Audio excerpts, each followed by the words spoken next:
বাস টার্মিনালে জমে আছে পানি, ভোগান্তিতে যাত্রী ও পরিবহন চালকরা।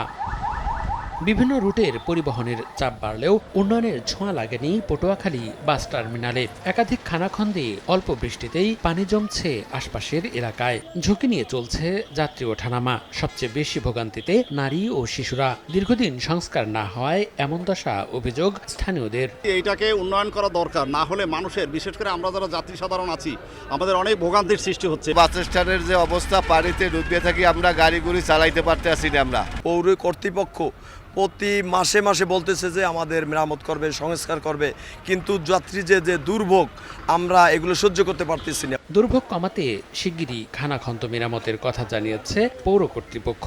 আর জমি অধিগ্রহণ করা গেলে আধুনিক টার্মিনাল নির্মাণের কথা বলছে এলজিইডি। ম্যাসিভ সংস্কার নিতে চাচ্ছি না বা পারছি না, এই কারণে যে আমাদের এটা অলরেডি নতুন একটা বাস স্ট্যান্ড নির্মাণের জন্য এটা ডিপিপি অনুমোদন হয়ে আছে। এখানে ল্যান্ড অ্যাকুইজিশন বিষয় আছে। এলজিডি এককভাবে কাজ করতে পারে, 3টে ডিপার্টমেন্ট, পৌরসভা, জেলা প্রশাসনের অফিস, ডিসি অফিস আর এলজিডি, 3টে সংস্থা এখানে জড়িত আছে।